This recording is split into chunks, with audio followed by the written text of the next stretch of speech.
Isang mapagpalang umaga po, una po sa ating Panginoon at sa bawat isa. Ngayon pong umaga tayo po ay nandito po sa Door of Faith Santa Ines ng District 1. Tayo po ay magpasimula, purihin po natin ang Panginoon dahil siya po ay walang katulad. Wala pong hihigit talaga sa ating Panginoon. Hallelujah. Purihin kayo, Panginoon. Dakila kayo, aming Diyos. Hallelujah. Hallelujah. Pinupuri namin kayo, Panginoon. Kayo tapat, kayo mabuti, Panginoon. Hallelujah. Hallelujah.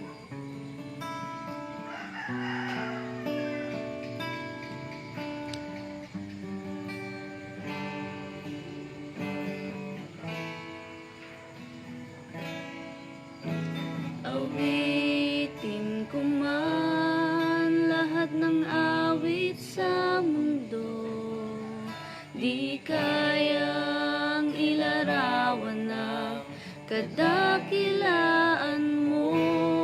Kulang ang lahat ng tula, kulang maging mga salita upang ihayag ang kabutihan mo. Minsan pa po sa simula. Awitin ko man lahat ng awit sa mundo, di kayang ilarawan ng kadakilaan mo. Kulang ang lahat ng tula, kulang maging mga salita upang ihayag ang kabutihan mo. Wala kang katulad, wala nang hihigit sa'yo. Wala kang katulad, wala nang papantay sa'yo. Ikaw ang Diyos noon pa man, maging ngayon at kailanman. Sa habang panahon, wala kang katulad. Minsan pa po sa simula. Awitin ko man lahat ng awit sa mundo, di kayang ilarawan na kadakilaan mo. Kulang ang lahat ng tula, kulang maging mga salita upang ihayag ang kabutihan mo.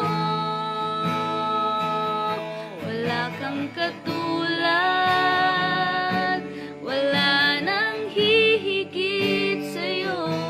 Wala kang katulad, wala nang papantay sa'yo. Ikaw ang Diyos noon pa man, maging ngayon at kailanman. Sa habang panahon, wala kang katulad. Wala kang katulad,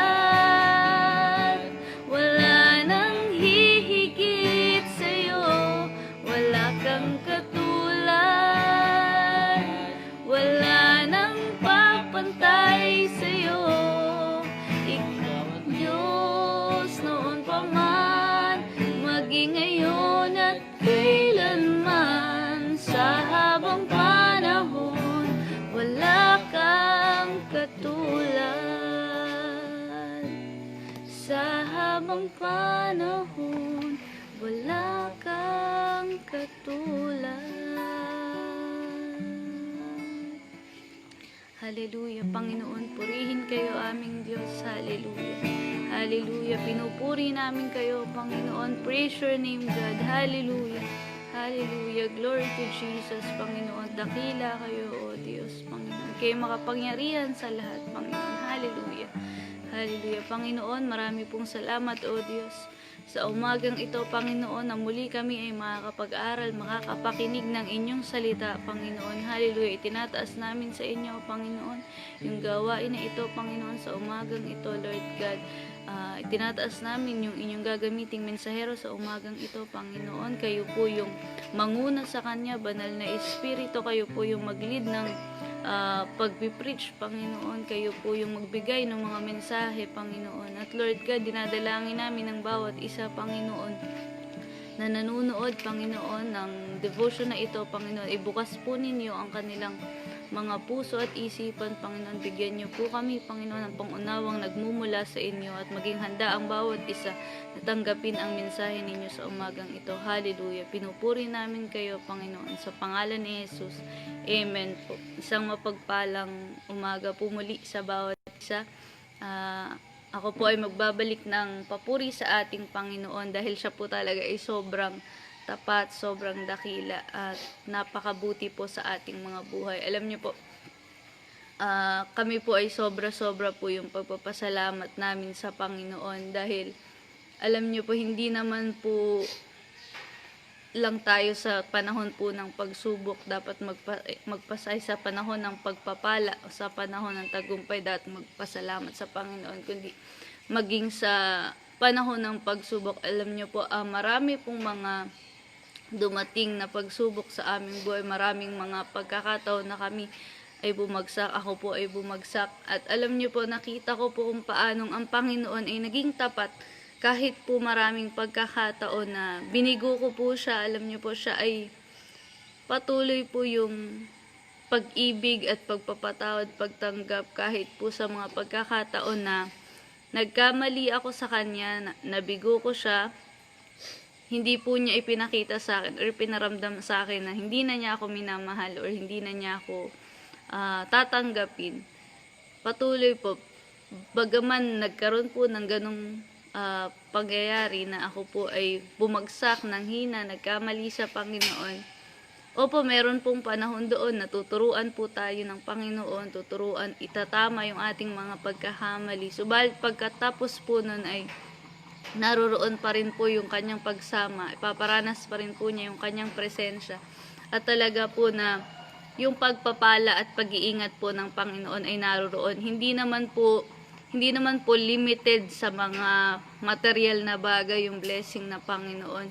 Mas ano po siya, mas masarap pong maranasan yung biyaya ng Panginoon dun po sa mararanasan po talaga natin yung kanyang pagsama sa yung kanyang presensya. Alam niyo po, ngayon pong nag-lockdown, sobrang dami pong mga gawain namin ngayon na na-attenan, yung mga Bible study po, mga prayer meeting online, at doon po sa magitan po ng mga ganong gawain talagang mas lalo po naming nakikilala ang Panginoon. At salamat po sa Diyos kasi hinahayaan niya po na magamit po ang bawat isa. Ako po, hinahayaan pa rin po niya ako na magamit sa kanyang mga ministeryo. Tinuturuan ako ng Panginoon upang magbahagi ng kanyang salita dun po sa mga gawain po namin dito sa church, sa mga prayer meeting. Kaya po, alam niyo po, napakabuti po ng Diyos kasi hindi po niya tinitignan yung mga disqualification po natin, kundi yung mga kung paano pa rin niya tayong magagamit. Diba po, sabi po niya, in your weakness, doon po mapapakita yung kapangyarihan ng Panginoon. Kaya po,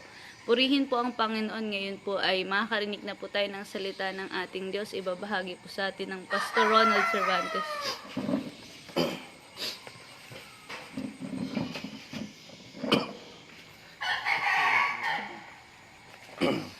Isang magandang umaga po, at mapagpalang umaga sa ating lahat po ngayon mga kapatid.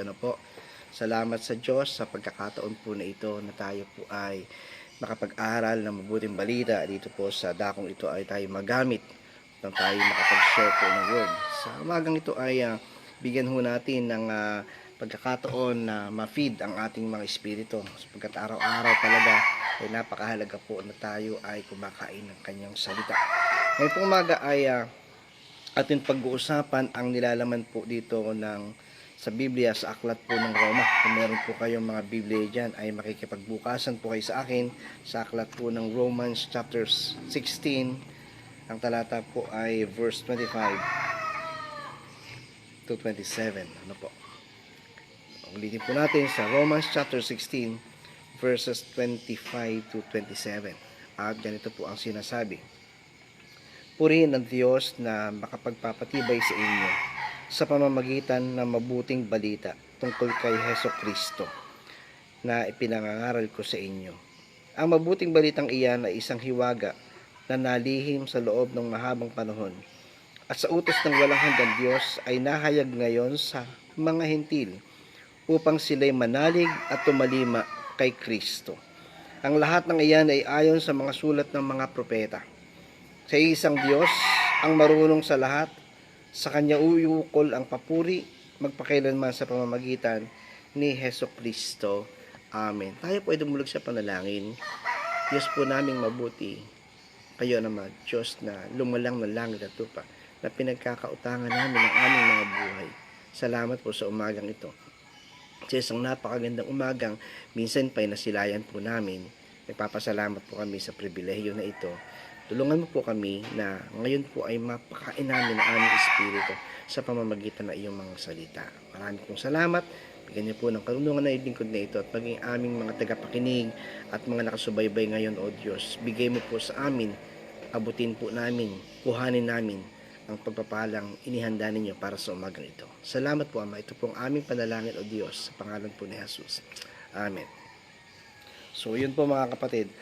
Ang aklat po ng Roma ay isang masasabi po nating this is the longest and the most theological and the most influential book na isinulat po ni Pablo.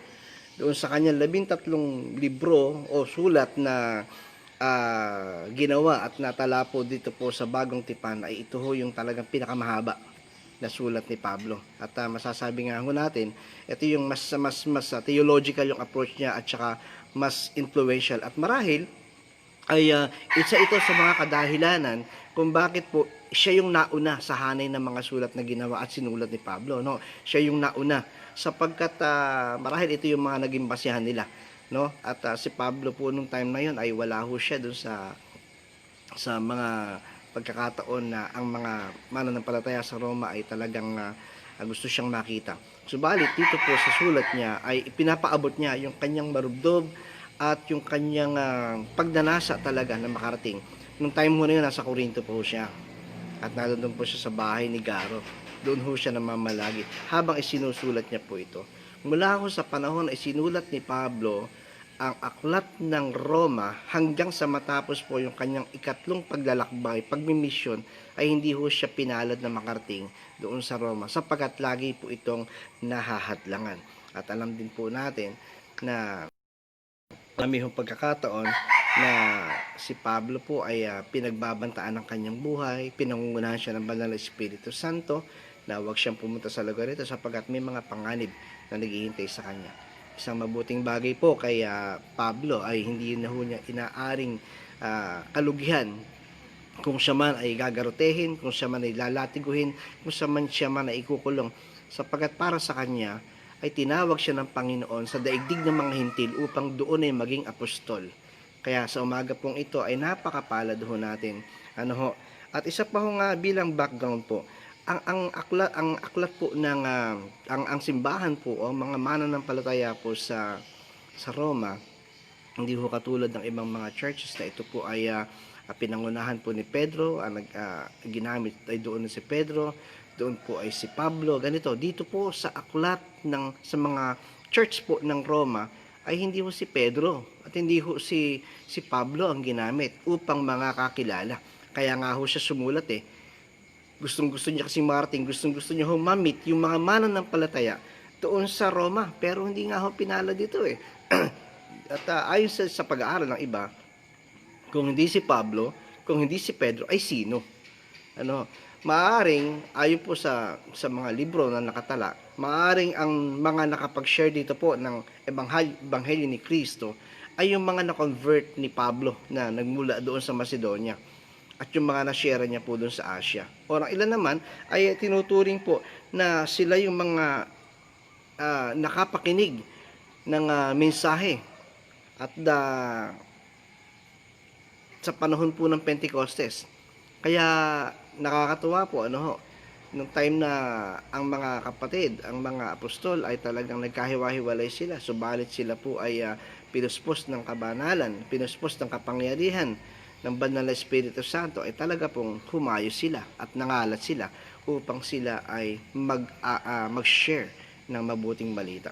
Kaya po dito, bagamat ano doon yung pagnanasa ng Apostol Pablo na makarating doon, ay hindi nga ho siya pinalad na makarating sapagkat napakaganda ho sana ng napakaganda ho sana ng pagkakataon na si Pablo ay makarating doon sapagkat ang Roma po, ito po ang sentro po ng kalakalan. Ano ho? Ito po ay sentro din ng mga social gatherings.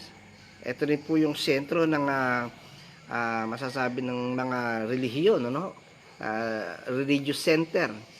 At yung po mga government decision ay dito po ginaganap. Dito ho ginagawa.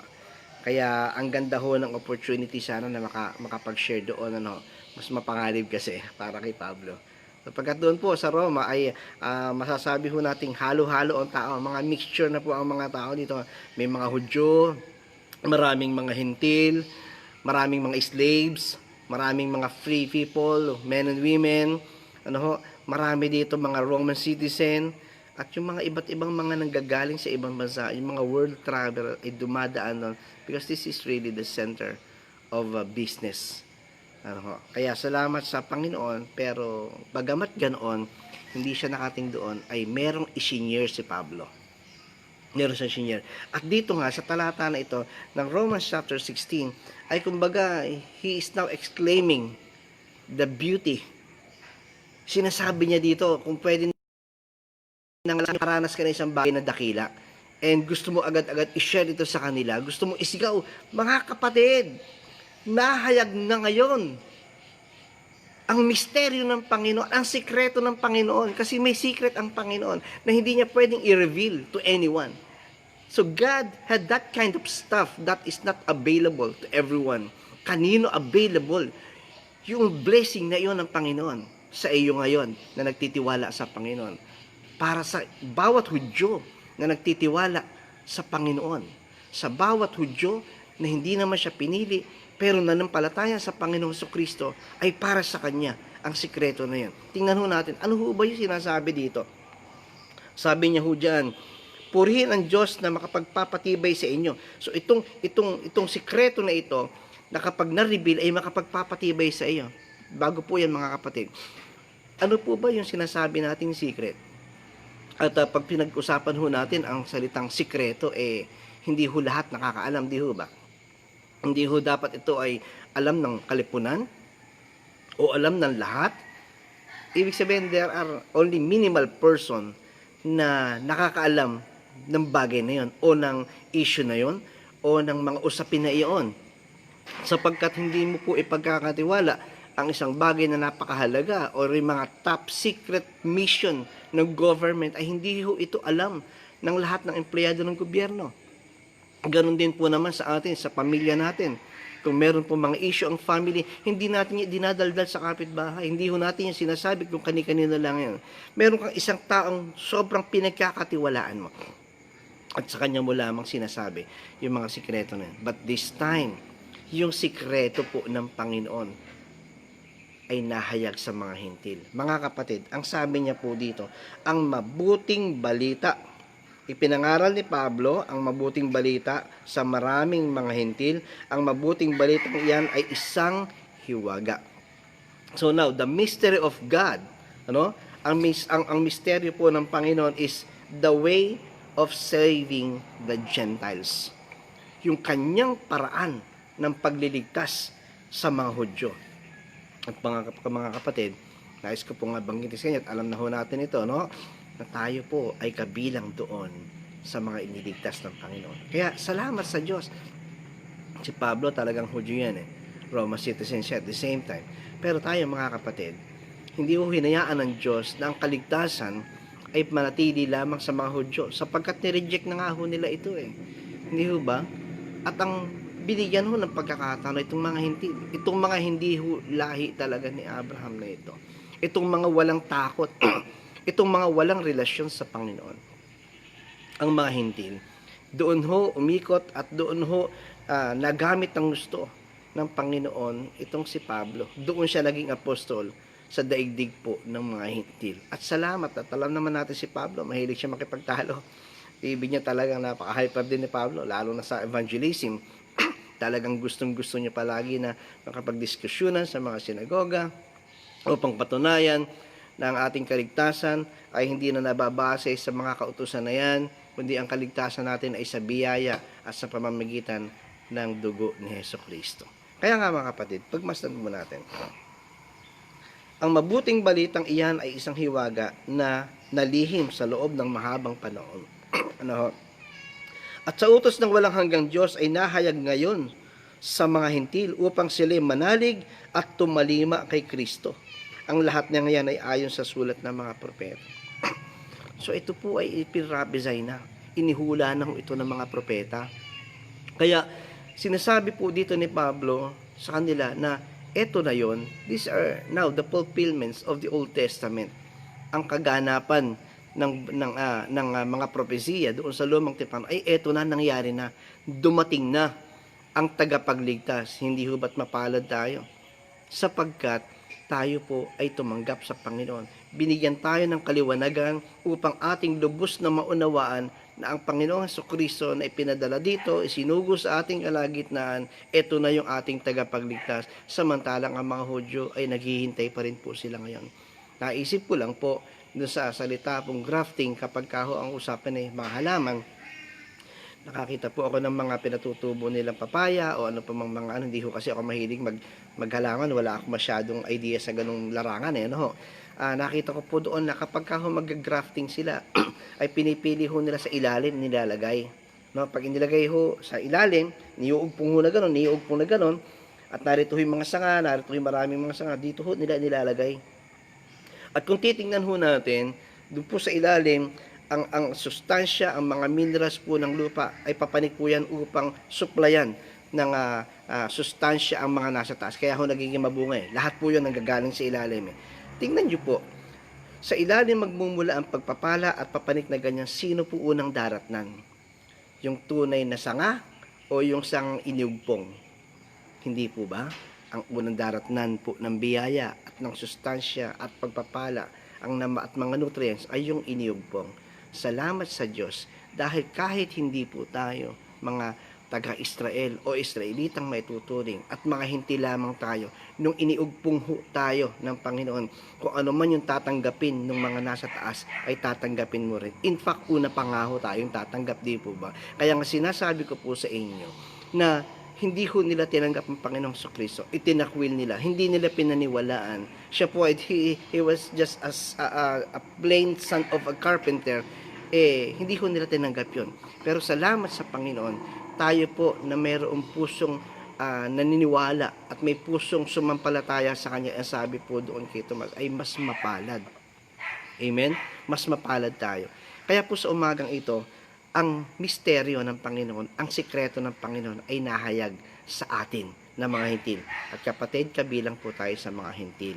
Kaya po sa umagang ito, ay nais kong ipaunawa sa atin na ang sabi, ang kaligtasan na yon o ang salita ng Diyos na yon ay makapagpapatibay sa atin.